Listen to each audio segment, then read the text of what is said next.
When you're affected day to day by quality of life issues, and all you hear from the Democratic Party is shut up, no, it's not happening, and if it's happening, it's not that big of a deal. Man, that really does red pill people. It builds resentment toward the party. And I really think that Democrats need to pivot away from that, because they're going to keep losing if they think that that type of treatment of voters, that type of disrespect toward voters is going to get them anywhere. The Democrats apparently have not yet learned that it was their policies that led to their defeat in 2024. So whether you're talking about the border, whether you're talking about inflation, whether you're talking about crime, the economy, or women's sports, all of those were positions that were widely unpopular with the American people. But of course, it didn't just stop there. The Democrats also made it their objective to gaslight the entire nation, right? All of that stuff doesn't exist. It's perfectly fine out there. Don't believe what your eyes and pocketbook are telling you. Of course, the problem with this is reality eventually sets in, and people out there actually living their daily lives recognize that, none of what they're saying is actually true. And this, of course, is what leads to the red pilling moment. And that's what we're going to see today discussed on the Young Turks. But before we get to this clip, please like and comment on this video so we can break through the algorithms. Here we go. I have to give you this. I've never read a quote that resonated with me more than this one does. So I'm going to read it. Okay. So Jessica Milan Patterson, who's the chairperson for the state Republican Party, says that, the voters' approval of things like Prop 36 was a sign that voters were increasingly agreeing with her party on ideas, that the first step to bring them over to GOP candidates and eventually identifying as Republicans themselves. That's not the part that I completely agree or resonates with me. This one does. You don't get red-pilled overnight. It's the issues that affect your everyday life first, and then you connect them with people, and then you connect it with a party. That is so true. And that is what I was trying to get across to people. When you're affected day to day by quality of life issues, and all you hear from the Democratic Party is shut up, no, it's not happening, and if it's happening, it's not that big of a deal. Man, that really does red pill people. It builds resentment toward the party. And I really think that Democrats need to pivot away from that, because they're going to keep losing if they think that that type of treatment of voters, that type of disrespect toward voters is going to get them anywhere. So look, I do something that apparently not a lot of other people in politics or media do. I talk to normies, people who don't follow politics and news religiously, right? And so in California, whenever you talk to normies and you ask them about Biden, what's the first thing they would say? Too old. Every single person, Democrat, Republican, it didn't matter, because they all have eyes. And so if you're not watching Morning Joe and having him brainwash you every morning about, no, he's young and dynamic, you're going to see Biden once, twice and go, oh, he's way too old. What's he doing running for office, right? But in the case of California, specifically in this topic that we're talking about, every single normie said crime's out of control. We're worried, we're scared, we're nervous. I had a friend that had this happen to, I had this that happened to that. So you see it in the stats, you see it in the anecdotes, you see it in every single normal person that you talk to.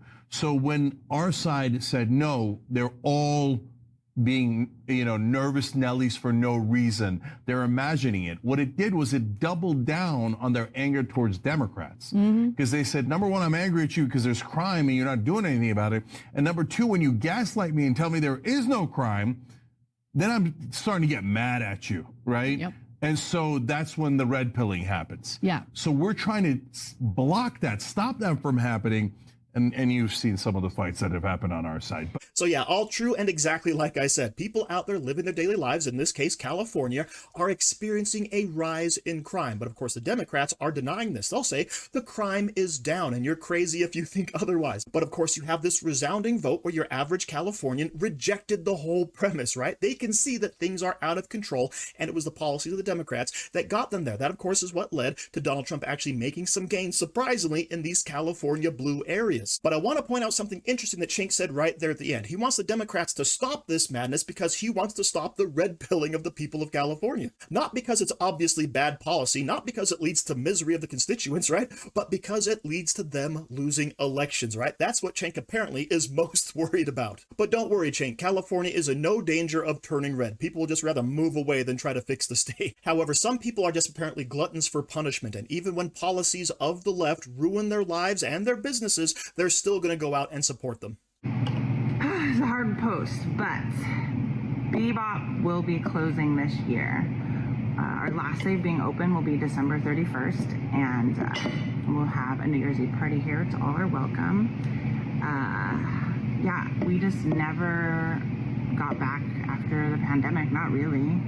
And the costs keep going up, and I totally support the minimum wage increase. I think everybody should make more money, but $32,000 a year is more than we'll be able to swing. And honestly, you know, it's hard.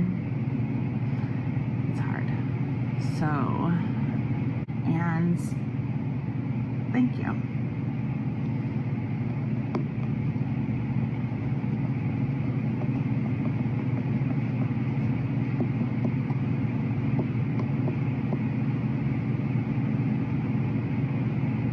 This has been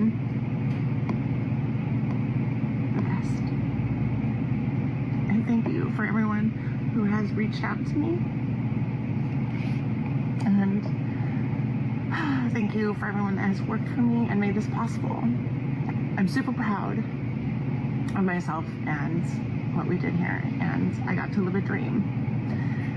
And not everyone gets to live their dream.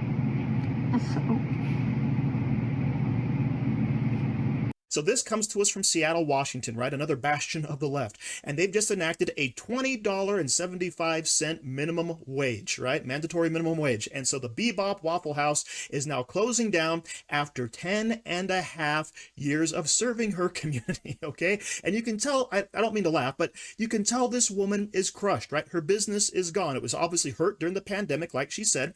But now with this new raise in minimum wage, she can't afford to stay open. She can't lose that $32,000 a year it would cost her to give her employees a $3 raise, because Washington already has a minimum wage of $17.25, right? So just that little bit of change, that little bit of extra money, that living wage, they said, is forcing this lady to go out of business. And of course, her employees will now lose their jobs, okay? But she's still a glutton for punishment, because despite her losing her business, despite this crushing her entrepreneurial spirit, she still supports the minimum wage hike. And this, of course, is a common problem with the left. When reality smacks them in the face, they still don't want to acknowledge it. This is a bad idea. It's going to hurt businesses. We all saw it coming. We all warned people about this, but nobody wants to listen. Instead, they want to go ahead and sell out their mom and pop small businesses to big conglomerates who can totally automate, right? But that's, of course, where we're at today with the modern left, the modern Democrat Party. So thank you very much for watching. Don't forget to like, share, comment, subscribe, and stay safe out there, people, because they're coming after you.